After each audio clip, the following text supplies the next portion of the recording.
Hey guys, Magma here, and today we're back in a brand new video and another brand new Injustice 2 comic book review. This is issue 4 or chapter 4 called Proposal, written by Tom Taylor again, who is a great writer. Just love him. He wrote most of the first Injustice comic and so far has been writing all the Injustice 2 comic stuff. And yeah, he's just like, his writing in this issue especially is great with all the characters, because this issue, there's actually no action that actually happens in this issue. This is all dialogue based. And this is when it's just really just great, because this writing is really good. Because if his writing was really bad, like some other comic book writers where they just don't know what to do with the characters and it's really stupid, but Tom Taylor is the complete opposite. You could even say he's the reverse. But yeah, Tom Taylor is great, and that's the great thing about these issues, because you don't get bored because the dialogue is so good. But anyway, this issue, last issue ended off with this Batman pretty much taking the Suicide Squad and beating the crap out of the other Batman, our Batman, Bruce Wayne, and taking off his cowl, humiliating him, and riding off, riding off in his helicopter with the Suicide Squad. So then here we have the aftermath of that in issue 4, where Batman, or Bruce right now, Bruce is laying in his hospital bed, all bruised and damaged from the aftermath of the issue 3 fight. And we even get all, the information about his injuries, including a couple broken ribs, and they had to reset his nose, and he has a fractured cheek, so, pretty much he's very brutally beaten, but, there's a lot of things that are contrasting with DC Rebirth's The Button, because in DC Rebirth's The Button, Batman gets into a fight with a Reverse Flash, very damaged, in bed. He's more bruised up in that, by the way. And here we get a fight who's possibly Reverse Flash. This Batman has red electricity coming out of him. That's my theory on who this fake Batman is. My theory is that he's the Reverse Flash. As he has red electricity, Reverse Flash also has red electricity. But, and then here we see Batman bruised up and damaged. I'm like, hey, is someone taking inspiration from whom, or is this all a coincidence? Maybe it's a coincidence, but that's just the parallels I've noticed while reviewing these two comics at the same time. But yeah, pretty much Bruce is all damaged. And then we find out who's actually watching him is Barbara, Batgirl herself. So, it's cool to see Barbara Gordon in this, this Injustice 2 comic. I know she was DLC in the first game, and she was also in the first comic book. But I don't think she's going to be DLC, or she's definitely not going to be in the main roster for Injustice 2. And I don't think she's going to be DLC, because I don't think NetherRealm like repeating DLC. We've seen this with Mortal Kombat 9 and Mortal Kombat X, where they have Freddy Krueger in Mortal Kombat 9. They did not repeat him for Mortal Kombat X, they just had Jason instead. So yeah, I think Barbara's just going to be in the comic. But yeah, it's very cool to see Barbara make an appearance. I'm surprised that Barbara is still just not dead. Like, I know all the events in the first Injustice comic, but you think that Batgirl would also be dead. But no, she's actually been helping Batman in the first Injustice comic, and here she is back again, helping Bruce, who's all bruised up. And then not only does Barbara come along, but we also have Lucius Fox, who, by the way, every time I read a comic with Lucius Fox in it, I always read it in my mind as if it's Morgan Freeman saying it. So every time I'm just reading anything that Lucius Fox is in a comic, I'm just imagining Morgan Freeman's voice in my head. But anyway, yeah, Morgan Freeman comes up, we see the Batsuits beside Bruce. And also, I forgot to mention that in this panel, Bruce mentions how, no, he wasn't enhanced, he was just better than me, when he's talking about the other Batman pretty much beating him up. And I'm like, bruh, come on, he wasn't enhanced. Because every time this Batman was fighting in the previous issue, he would have red electricity coming out of him. So I'm like, come on, he had to be enhanced in some way. Like, I don't know what you're talking about, Bruce. Do you not remember the red electricity? Because I hear all these theories about Red Hood being, this Batman. First of all, Jason Todd. Come on, Jason Todd wouldn't be the main man Batman. Like, I don't know, but I just don't think Jason Todd would beat Batman, as Jason Todd's more like a street brawler, where, Batman is all about the kung fu or whatever, because he was trained by the League of Shadows or whatever. But yeah, I just think that's particular nonsense. And he sends Bruce this message from Lex Luthor, who, as we know, died in the first Injustice game by, pretty much Shazam stopped him, then Superman killed him. But this is before he died, and pretty much he's sending a message saying, hey, I'm the smartest guy on the planet, so I'm probably going to be dead, so I'm going to send all my wealth to you, as I'm very, very rich, and you can have your wealth into it as well, and we can help reshape the world into a better place. But you cannot do it by yourself, because, having the world in, Batman's mind would be terrifying, which is also what Superman said in the first issue. So both of these contrasting ideas from different points of views agree that, you know, Batman's world would be terrifying. Which, you know, I don't know why Batman's world would be so terrifying. Like, yeah, I guess it'd be a little black and white, but I think, you know, Bruce would care about keeping the people safe. And yeah, I don't think it'd be that terrifying, honestly. I think Bruce is a good person.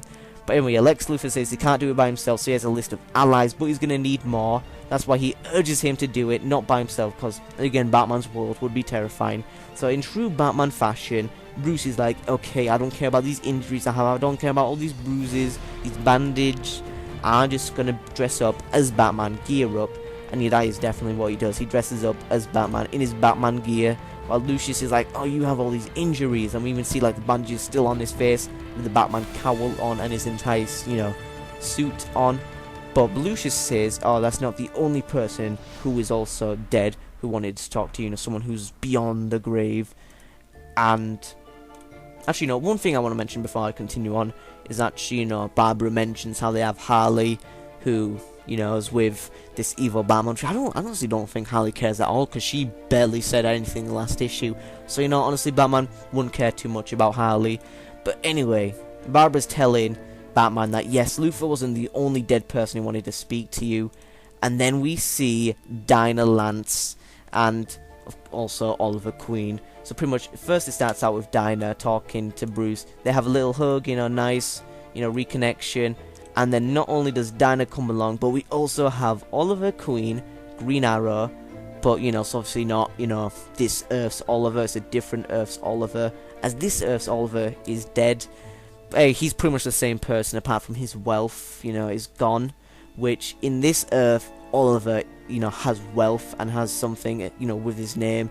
He's very wealthy in this Earth, so this, you know, Green Arrow is going to be taking the name of Oliver Queen on this Earth, and that's how he's going to help out Batman with his wealth. So then you have Lex Luthor's money, Batman's wealth as well, Batman's money, and Green Arrow's money, all shaping the world into a better place, which sounds really good, you know, sounds things that are on the upside, yay. And also, we find out that Oliver and Dinah were married into this, you know, married in this Earth. So then Dinah decides they're going to fix this. So then they say, hey, will you marry me in this Earth? Pretty much Dinah proposes, bends down, grabs Oliver's hand, and that's why this issue is called Proposal, because this, you know, scene. And it gets very awkward as Oliver's like, hey, you know, can't we do this, you know, with Batman not being here? Which Batman's just like, you know, pretty much, he's like grumbling, basically. So, And then Oliver asks him to do that thing where he can just, like, you know, someone turns around and then he disappears. Like what he does for Jim Gordon a bunch of the time, where Jim Gordon's just, like, turning around trying to, you know, explain something, then when he turns back, Batman just disappears. That's what I've never understood, is how Batman could disappear so fast. Like, I've seen it in, like, the Batman games as well, where someone is, like, talking, they're in a room, in a building, where there's, like, you know, just only a few windows. We can't, like, jump out the windows without making a big crack, you know? And pretty much someone is, like, talking, and then boom, just disappears. And I never understood that. But yeah, here's the same thing, is Batman disappears in this single room, where, I swear, like, Oliver looks just back, like, 2 seconds, comes back, boom, he is gone. I have no idea how does he do that. Honestly, don't know. But that's a very comedic moment in this issue. And yeah, pretty much they're talking about, hey, let's, you know, marry again for the first time. And yeah, very happy. And then their son Connor comes up, who we did previously see in issue 2. He is back here, and Batgirl is also, or Barbara is in her Batgirl uniform without the cowl on just yet. And then Connor's just like, ooh, that's disgusting that you're getting married. But then an alarm goes off. It's a prison alarm that goes off. And Turpin, who's like the warden of the prison, says, oh, the prison lost power. And Batman says, it can't lose power. It's not attached to the grid. And then we find out, well, you know, that'd be a pretty good point, but I'm sitting in the dark here. So then they have a conversation about, oh, you know, some power is gone. And I can't see any of the cameras, but the only thing I can see is indeed the red sun levels going down, and they keep on going down. And we have a shot back at Superman's cell, where he's at the red cell. He's not getting weaker, instead he's regaining his power, because the red sun, you know, power level is going down. And for this, Superman's power goes up, and he's instead looking very sinister with a sinister smile, and then punches a crack into his red cell. And then we get a good end look where it says to be continued, with with a crack and Superman's smiley face. Which, yeah, Superman, very creepy here. But this is a problem I have with the ending of this issue, is we know in Injustice 2 storyline, Superman is still in his red cell, so this just feels like some stupid filler where it's like, hey, we already know what's gonna happen. Superman, it's like, no matter what they do, Superman going out of his red cell, this is what's gonna happen. Superman gets out of his red cell, something beats him, then he goes back into his red cell, then in Injustice 2, the game, he's, you know, in his red cell, then he gets out of his red cell. It's like, Jesus, just keep him in his red cell, please, honestly. Because this is like, you know, we already know what's going to happen, so it seems kind of pointless. This is why at the end of this issue, I was just kind of like, meh, I don't care, we all know everything's going to be fine. Unless they do something drastic where, actually, now I've just got the idea, maybe Superman could kill Barbara Gordon. That's one thing that could be going. That's going to be explained why Barbara Gordon could not be in the Injustice 2 storyline, or just not be in the main roster, or any roster in the Injustice 2 story, you know, Injustice 2 game.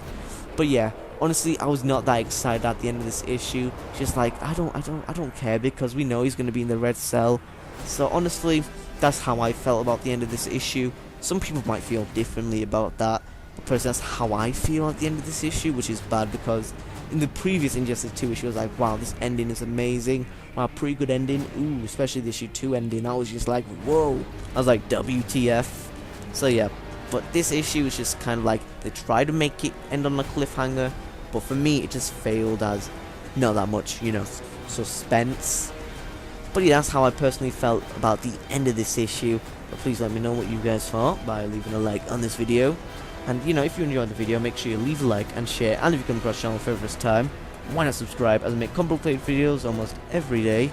But anyway, that's been Magma Infinity signing out. Peace.